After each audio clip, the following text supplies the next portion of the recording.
actually going to start us Yeah. off? Yep. Yeah. Exactly. So So Eric's going to introduce us. Great. thank you so much for joining in. Thank you, Bruce. And on behalf of Democrats Abroad Switzerland, we're super happy to have you here. And we hope that all of our DC voters and Democrats Abroad are also really happy to join in and hear a bit from you, hear a bit about voting rights.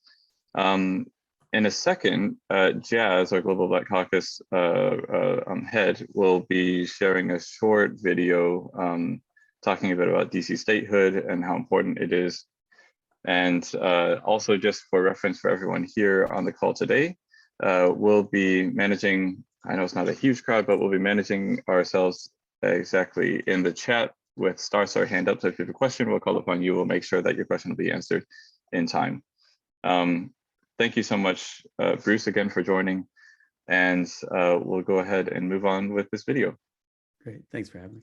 Well, thank you again very much, Eric, for co-hosting this event today. On behalf of Democrats Abroad Global Black Caucus, I also wish a happy good day all around the world. My name is Leon Amor Jazz. You're Democrats Abroad Global Black Caucus Chair and DPCA voting rep for Democrats Abroad Switzerland.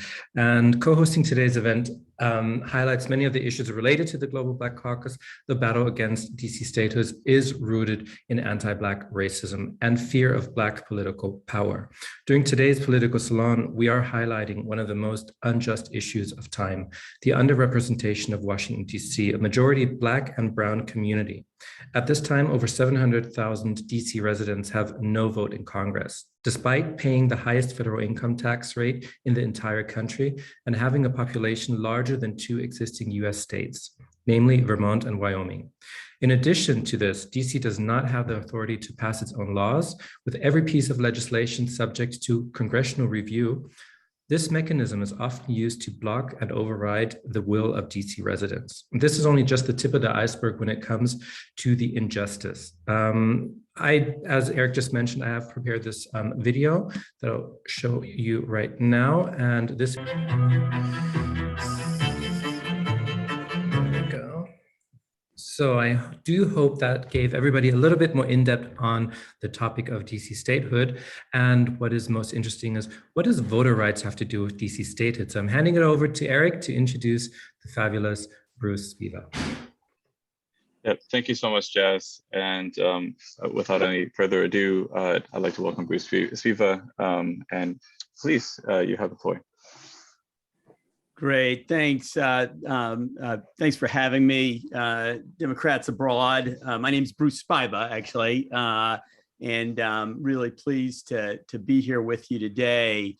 I am going to talk both about voting rights in the U.S.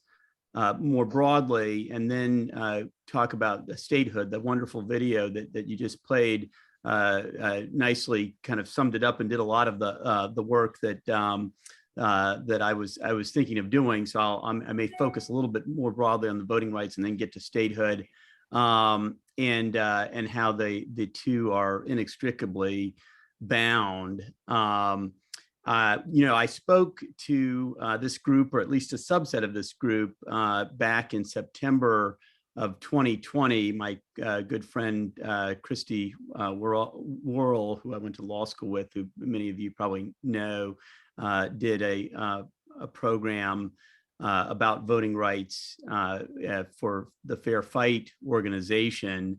And at the time, I was a partner at Perkins Coie LLP, and I had been traveling around the country fighting vote suppression measures, and particularly intensifying in advance of the 2020 election. I left Perkins Coie recently because I'm now running for DC Attorney General, and at the end I'll get a little bit to the connection of that to all of this. But when I was last visiting with you in September of 2020, I remember at the conclusion of my remarks, I said that our country is at a moment of grave danger, facing threats from an authoritarian president, speaking of course, then President Trump, who has contempt for our democratic institutions and his enablers and collaborators. I encourage all of you all to do all that you can from where you are. It's not too late, but now is the time. we have one last clear chance to try to save the country from certain disaster. Your country needs you. At the time, I don't know, some may have viewed that as hyperbolic, and we survived so far, but I have to confess that I didn't know then just how close we would come to the brink of disaster. The scores of baseless challenges to the 2020 election, the violent attack on our Capitol on January 6th by insurrectionists that almost succeeded. And we're not out of the woods. The attacks on our democracy continue. Because we have a lot of ground to cover today, I'm going to keep my discussion at a fairly broad level. I'm going to talk about vote suppression and redistricting, very briefly, redistricting in the US, and then turn to the fight for statehood for the residents of the District of Columbia. And as we'll see, there is a relationship between those two fights, and all Americans everywhere should care about both. I will also discuss my candidacy for DC Attorney General and explain how that relates to these issues as well. Then I'd be delighted to take your questions and have a discussion about these issues. First, let me talk about the issue of vote suppression, election subversion, and a little bit about redistricting. First, my background in these issues. I have been litigating these kinds of election rights, access issues for more than 20 years now. It used to be, when I started, it really was something that was about the redistricting that has to go on every 10 years in our country to reapportion the congressional seats among the states, and then the redrawing of congressional lines within the states that has to occur to make sure they have equal population in each district. It was something that you litigated very hard for a couple of years, every 10 years. Now, this is something that is kind of perennial. It happens, every year. And we also have had a wave of vote suppression litigation and vote suppression measures over the past approximately 10 years. The Voting Rights Act, sorry, we neglected to turn the phone off there. The Voting Rights Act of 1965 was a seminal act in our country. It occurred 100 years after the Civil War, and the 15th Amendment, which guaranteed the right to vote of freed Black slaves, Black men at the time. Of course, it was later that the franchise was recognized and extended to women. It basically was an attempt to, but the dream of the 15th Amendment had not been fulfilled in that 100 years. And so the Voting Rights Act was an attempt to fulfill the promise of the 15th Amendment and guarantee actual access to the ballot, because as President Johnson said when he introduced the act, that every device conceivable to mankind had been used to try to undermine the right to vote for minorities, particularly African Americans at that time, from poll taxes, literacy tests, and other devices. And that act was amended in 1982 to try to capture those types of things that where you couldn't necessarily prove that the device was intentionally aimed at depriving the rights of minorities to vote. It was supposed to capture those devices that had a discriminatory effect on minorities. And that came up for renewal in 2006. And it got 98 votes in the Senate. Republicans and Democrats, not a single senator voted against it. But in 2013, the Supreme Court of the United States gutted one of the key provisions of the Voting Rights Act in a case called Shelby County. And that provision had required that certain states that had a history of discriminatory voting measures, that those states had to come under review whenever they would change their laws to make sure that the changed law didn't have a discriminatory effect. And so the Supreme Court struck that provision or the coverage formula for that provision down in Shelby County. And that set off a massive wave, starting in North Carolina, where I tried a case in 2015, a massive wave of vote suppression measures in states that were controlled by the Republican Party. Those devices ranged from discriminatory voter ID measures, cutbacks in early voting, restrictions on absentee voting, the deliberate fostering of long lines at the voting booth, and the refusal to do anything about them, and many other measures that made it harder to vote, if not resulting in the outright denial of the vote, and a wave of litigation over that. In 2021, last year, I argued a case in the Supreme Court called Brnovich on behalf of the DNC, challenging two such measures in Arizona. And one of them was Arizona's practice of throwing out votes that were cast in the wrong precinct.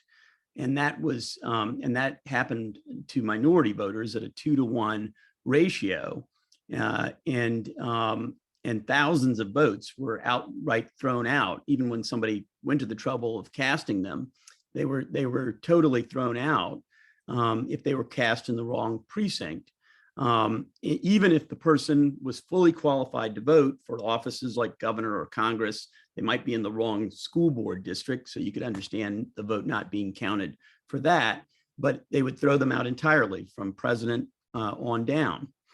And the other measure prevented people from getting help from others to deliver their ballot for them, which had been something that had been a tradition on the Native American lands in particular and among minority voters. And it was intentionally aimed at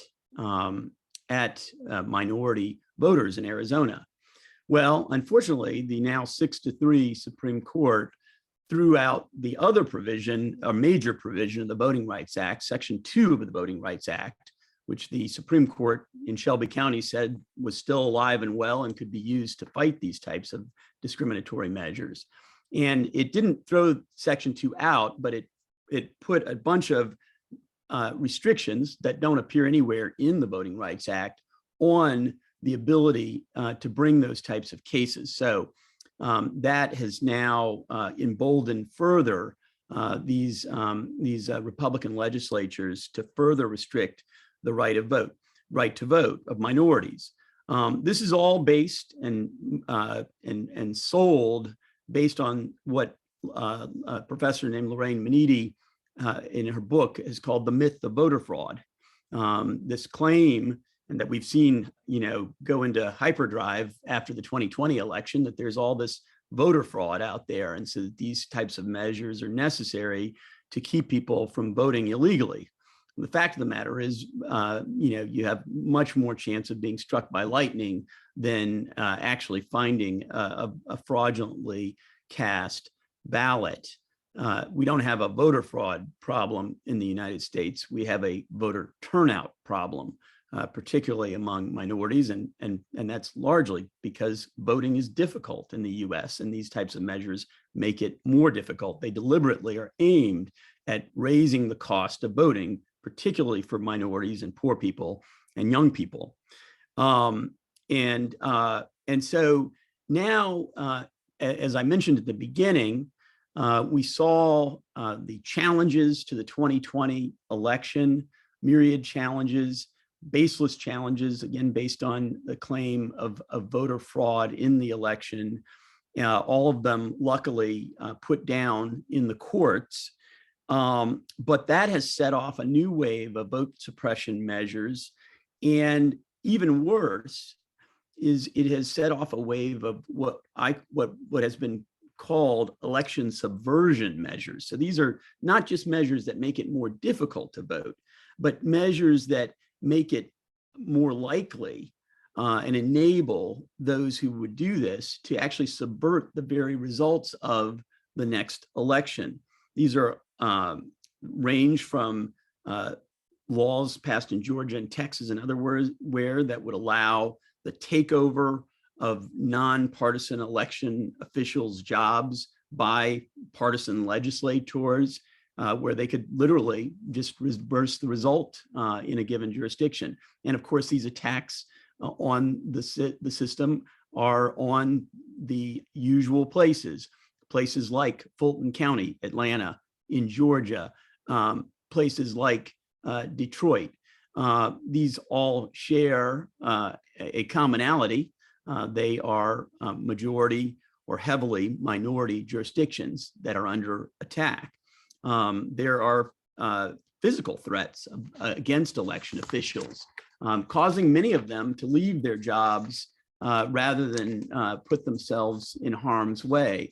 And so furthering this kind of deprofessionalization by radicals who would undermine the right to vote in those jurisdictions. Fraudulent audits like the one we saw in Arizona. These pose an even more existential threat to our democracy than the vote suppression measures that I talked so much about the last time we were together. I'll just speak very briefly about redistricting. I think the last time I was here, I talked about the fact that the Republicans had successfully taken over many state legislatures in 2010, and as a result, they were able to essentially to seal themselves into a majority status for most of the 2010s and teens through partisan and racial gerrymandering of their districts.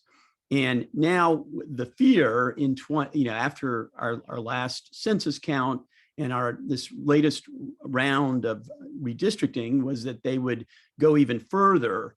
And there's been some talk in the press that, well, things that haven't been as bad as we expected, in the sense that Democrats haven't been further disadvantaged in the process.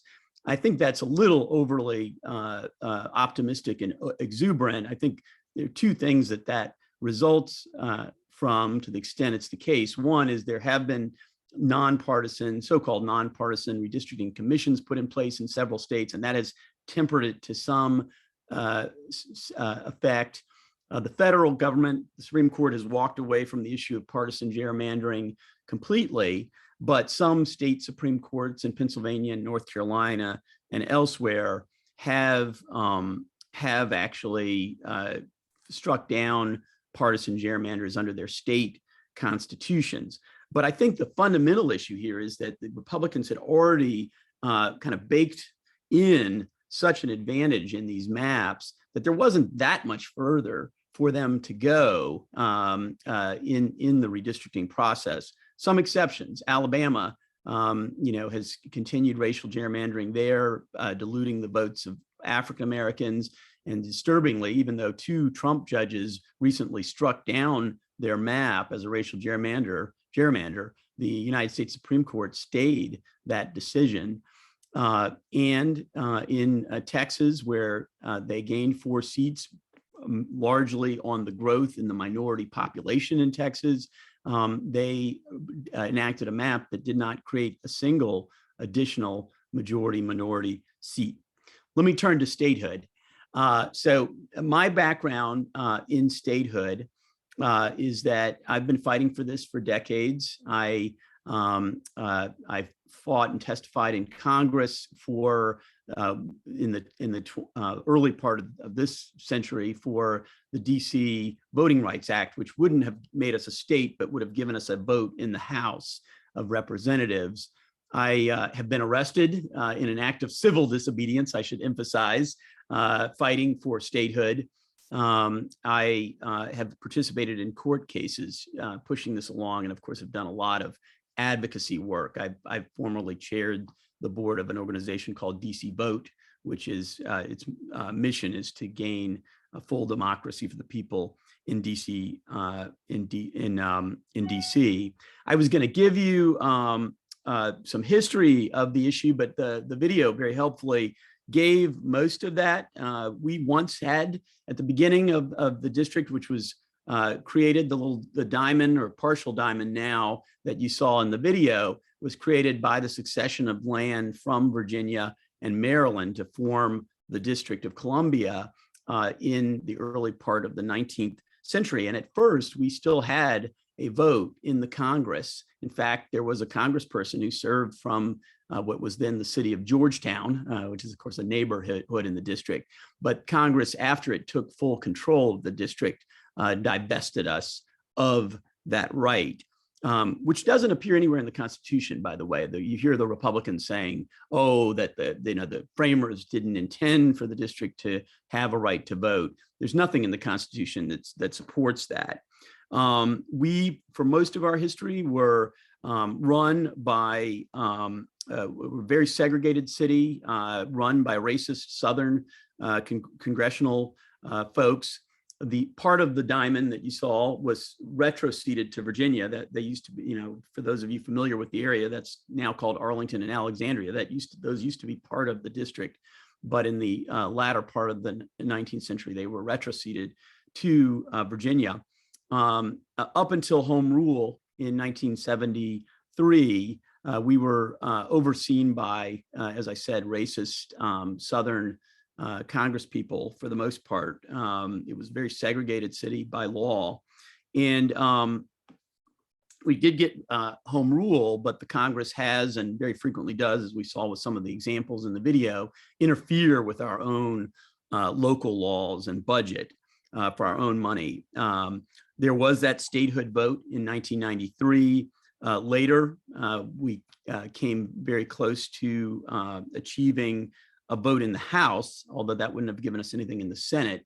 But that fell apart because kind of anti-democratic measures were added to the bill that would have gutted our gun laws as part of the deal.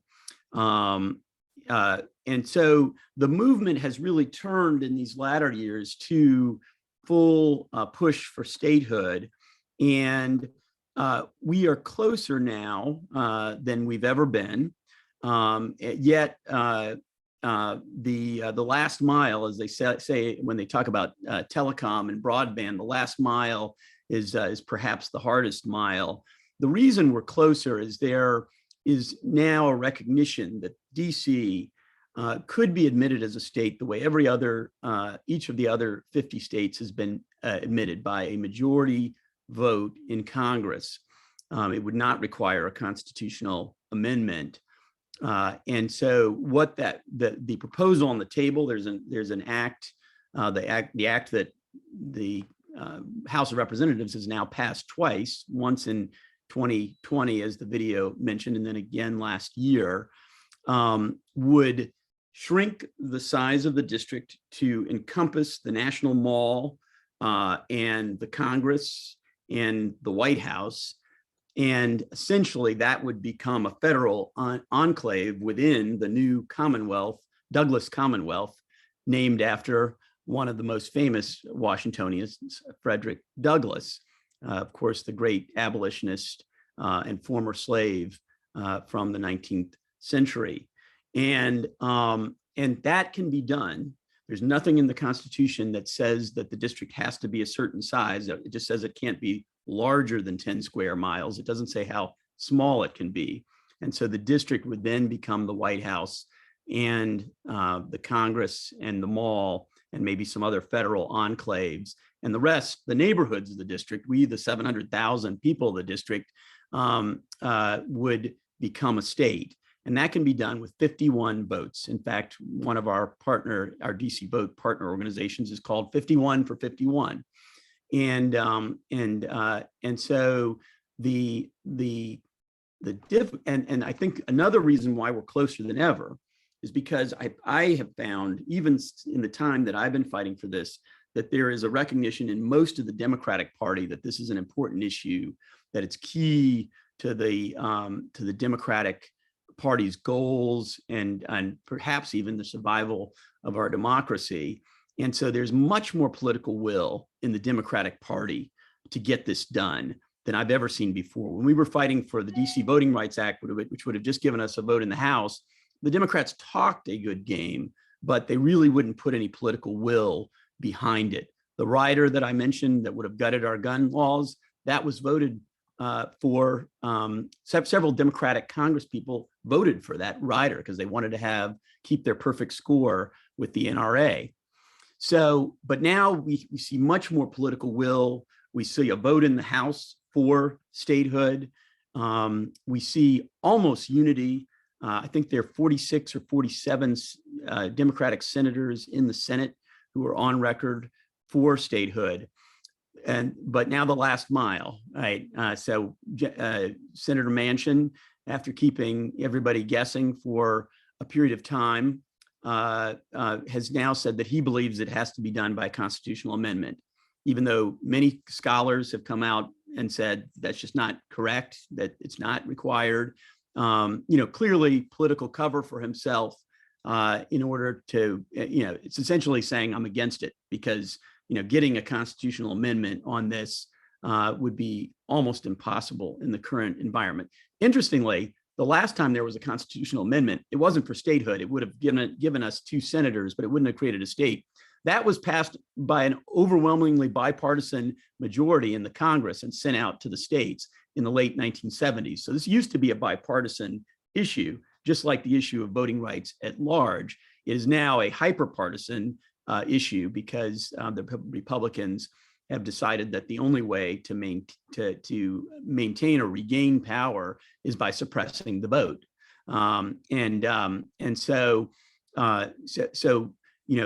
Democrats with such a thin majority in the Senate, you would have to reform the filibuster so that democracy measures such as the John Lewis Voting Rights Act and such as DC statehood admission can be done with 51 votes, because there's almost no way you could ever get to 60 votes, at least in any time, I think, in our lifetimes.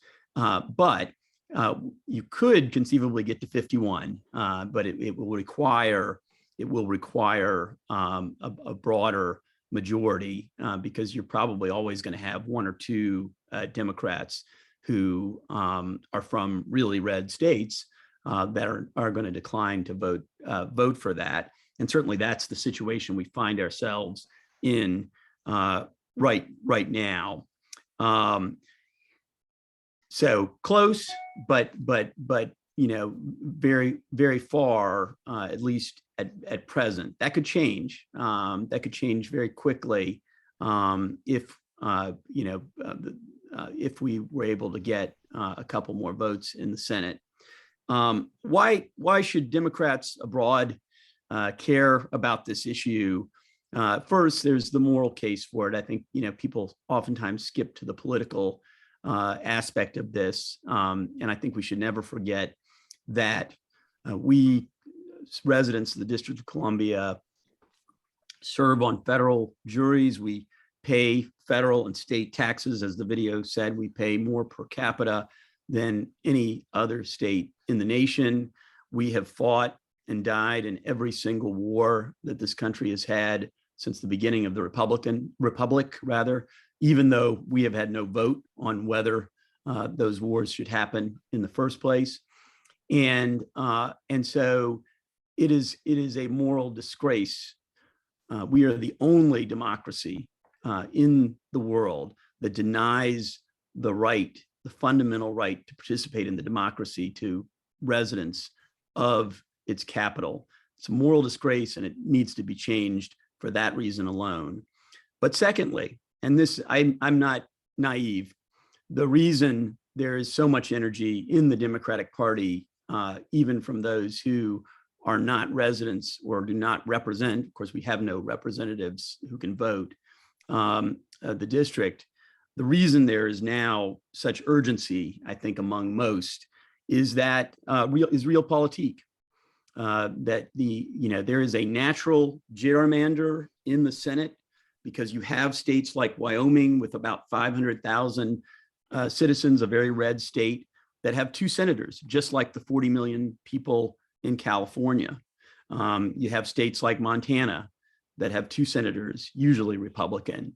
And so it's getting harder and harder because of what I call the natural gerrymander of the Senate, and the protection of small, population-wise, small red states, for the Democrats to hold a majority in the Senate. And so there's that. Secondly, and this is where we start connecting the dots with the democracy issues in the country at large. There was great energy earlier in the last year and throughout the year to pass measures that would protect the vote against this onslaught of Republican vote suppression and election subversion measures, although there wasn't enough focus on the election subversion part of that, around the country. And those have been stymied by the filibuster and the unwillingness, unfortunately, of one person in the Democratic Party, our party, to make a reform to the filibuster to allow those measures to be passed. If the District of Columbia were the Douglas Commonwealth with 2 voting senators and 1 voting representative, that's 2 more votes in the Senate to save our democracy. The John Lewis Voting Rights Act would be law, as would the other democracy measure that was proposed. Those would be law right now if the District of Columbia were a state, and our democracy would be that much safer. If we had 2 more votes in the Senate, the Build Back Better Act would actually be an act, and rather than a bill, it would be law right now. And so this it's simple arithmetic. And first the moral case, I always emphasize that, but as a matter for our party and our country, it's critical that the district become a state. Last, I want to turn to my race for DC Attorney General, and why I've decided that that's the next place that I want to put all of my efforts after all these years of fighting for voting rights around the country and here at home in the district.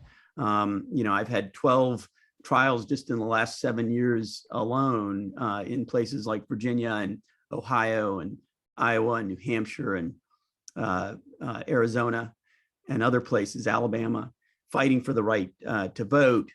And I believe that the place that I should place my efforts now is in this fight to be the DC Attorney General. It's a large public interest law firm, essentially over 700 professionals.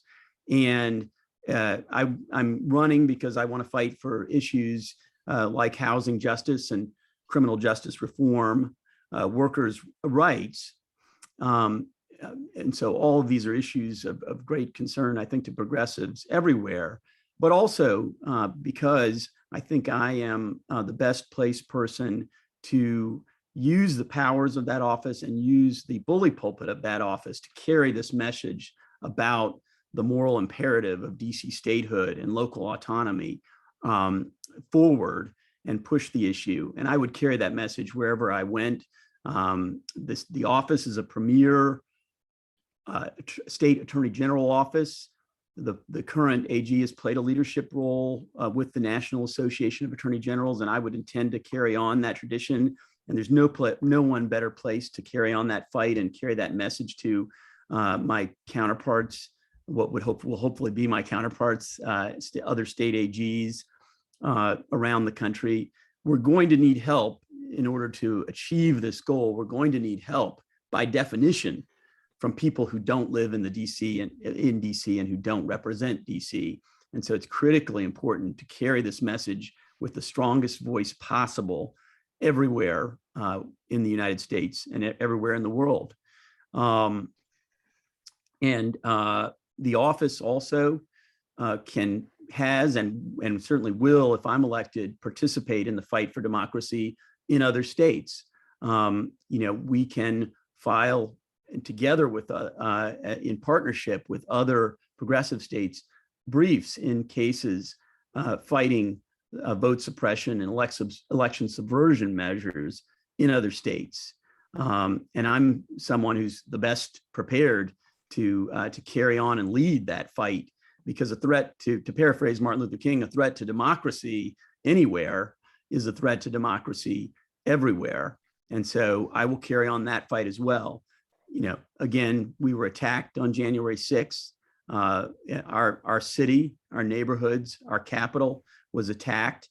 There is a suit against the Proud Boys and the Oath Keepers, these right-wing racist groups that led and participated in this attack, carrying Confederate flags into our capital, a capital that was built with slave labor. It was a grievous insult, to say the least, to the whole country, but particularly the plurality African-American residents of the District of Columbia. And I certainly will carry on those fights against those types of groups in the future. I hope I don't have the same opportunity that the current AG has had to fight the Trump administration. There were lots of lawsuits against the Trump administration and things they were doing on immigration and the environment and ethics. I really hope, because I don't think our country can survive it, that Trump does not get another chance ever to darken the door of the White House. But certainly I'll be ready to do that if necessary. And so that's the connection, really, is that people have marched and died for this right to vote in the country at large, particularly for minorities. And here in the district, it's not just that our right to vote is made harder. We are a colony. We are absolutely under colonial rule. We have no right to vote for Senate or for House. We have no say in questions of the economy, healthcare, war, and peace. We can vote for the president, but we have no vote on any legislation. And I think everybody would agree that that's something that morally can't stand in a democracy, and that everybody should care about, just as so many people from the North went south and died in Mississippi and Alabama in the 60s for the right to vote of African Americans there. We should care just as much about the fact that even today, here in 2022, we have no right. And secondly, as I've said, this is a critical issue for saving our democracy as a whole, and B, for getting the types of progressive measures that Democrats have promoted in this country. So it's really our only chance, I think, to be able to get those done going into the future. So I'll stop there. I probably talked too long already, but I welcome your questions on any or all of that, or anything else. Well, thank you so much, Bruce. I really enjoyed the speech, and I'm really also happy that you highlighted the 2 more votes. Both, of course, you get this 2 more votes when DC becomes a state, but also for the midterms, 2 more votes are important for some of the issues that you mentioned, climate change, voting rights, gun safety, education, women's rights. So the list goes on. So there's a lot of things to look forward to. And we have all of these really important progressive issues, everything that honestly Democrats have been asking for years, which we can get if we just get 2 more votes, including DC statehood. Just a really brief comment. We also like to have a survey. Liz just put that in the chat. So we want to hear your feedback to see how the event goes, how we can improve events in the future, what events you'd like to see. Please, if you have a couple seconds, please answer that survey in the chat. We have a few questions in the chat, so I'm going to go ahead and move on to that. Again, thank you, Bruce. The first question is from Liz. Had to unmute myself. Hi, Bruce. First of all, I'm sorry for mentally mispronouncing your last name for the past no month worries, or so. no worries. Secondly, as someone who is so entrenched in the fight for voting rights for people across the country, what is the number 1 thing that you would say a concerned voter such as myself who votes in Illinois that doesn't have a direct threat to my vote currently? What can I do to help protect the voting rights of others? Well, I think a couple of things. One, we should all vote in those of us who are, I'm not, but when I say us, I'm, speaking broadly, those of us who are residents of states should not go to sleep on the state legislative elections, the so-called down ballot races. We Democrats tend to do that. The Republicans do not. And that's one reason why we're in the pickle we're in right now, because they very smartly got control of many state legislatures in 2010, and unfortunately they've been able to hold many of them, vote suppression measures, anti-abortion measures, all of those things, those emanate from the states. And so we've got to pay attention and show up and be active, just as active as we are. We get very excited about the federal elections, right? We get very excited about the Senate and Congress, and we get very excited about the presidential election. And that's right. We got to show up for those too. But we really, really need to be just as active and energetic for the state elections, and frankly, the city and county elections. I mean, you look at what's going on with school boards now in this country, with people trying to essentially suppress people's First Amendment rights and preclude us from talking about structural and historic racism in the country. So I think that's key. And I think, paying attention to that in Illinois is important. Making sure that your Congress people are on the statehood issue are right and are putting political capital into that. And then to the extent that you support candidates outside of your state, paying attention to those state level races, the money that you put into those goes a lot further for those candidates than the money that's put into federal races. And these things are often decided by very narrow margins. And so it's important, if you are giving politically, to pay attention to those races and give to worthy candidates, Democratic candidates in those races, because they're critical in protecting the democracy. Obviously, although I had to resign from DC Vote's board when I decided to run for office myself, because it's a 501c3. But being active and giving money to organizations like DC Vote and 51 for 51 that are fighting for statehood for the district, writing letters, to the editor, talking to your friends in other states, maybe states that are not as blue as Illinois has become. Illinois used to be more of a swing state, but that's critical as well. All right. Yeah. Absolutely. Sorry, Liz. The next question comes from Joseph. Joseph, unfortunately, he submitted this question ahead of time, so I think Liz, you'll be asking his question on behalf of him. Yes, I have Joseph's question here. It is, if one considers the DC right to vote reasonably centrist, how can it be sold as such to moderate Congress people? Yeah, I mean,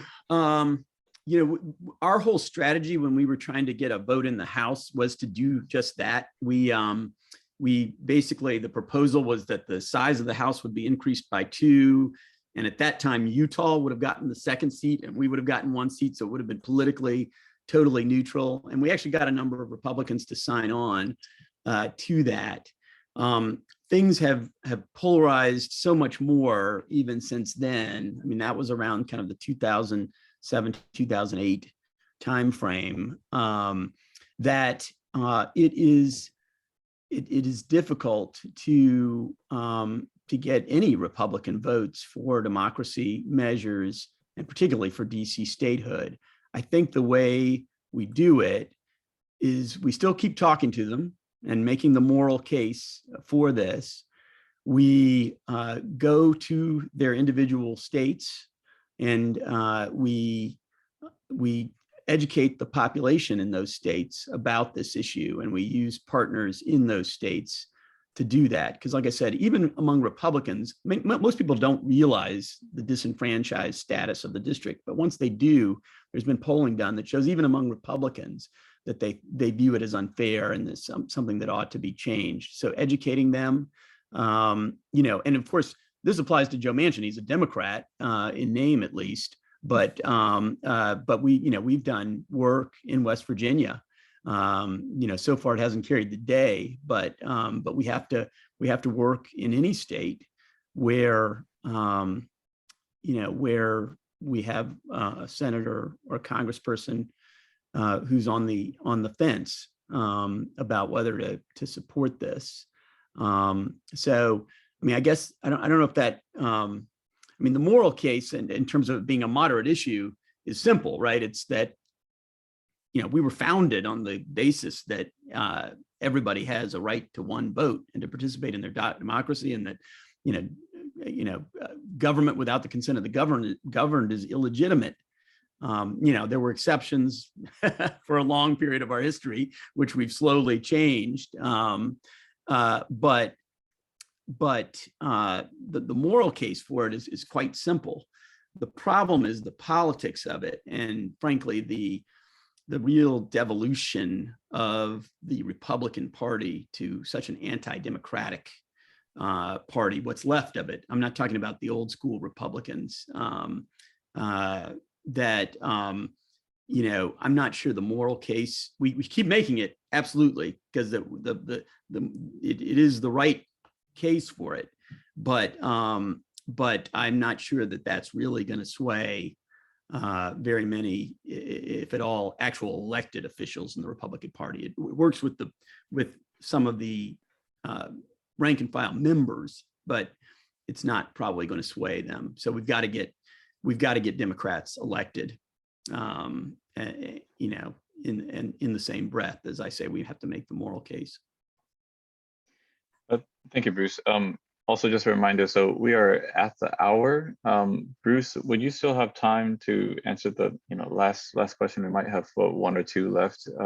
It's are you just able to stick one. around for that? I'd be glad to. All right, okay, fantastic. So Jazz has a question on behalf of Teresa.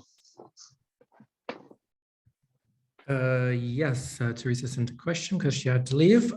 Thank you for reminding us of how intimately the fight for DC statehood and voting rights are linked. Like DC residents, voters abroad also pay federal taxes and yet are often disenfranchised at the local level. While UOCAVA guarantees our right to vote for federal offices, many states make it prohibitively difficult to vote in state and local elections from overseas.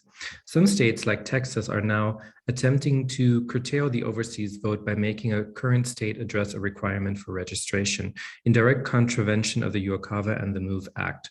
So while we overseas voters already enjoy at least a version of a federal protection that we hoped this Congress would grant all Americans, there are attempts underway to challenge our rights and give states even more power than they already have to disenfranchise voters. So what was the question there? Again, thank you very much for your comment. I'm very familiar with UOCAVA, and I think the Texas proposal would clearly violate UOCAVA and should be challenged. If I were still in private practice, I'd be happy to take one of you on. If one of you is from Texas, I'd be happy to take you on as a client and sue them. I've sued Texas plenty of times. Texas here. Oh, great. Well, hopefully I won't be in private practice, but I'll certainly help you get to a lawyer who can challenge that if that's passed. I mean, that's one of many vote suppression laws in Texas because they desperately fear the rising minority population there. And they're trying to suppress the vote, your all's vote, for the same reason they try to suppress the votes of young people, of Blacks and brown folks and Asians and so because there's a fear that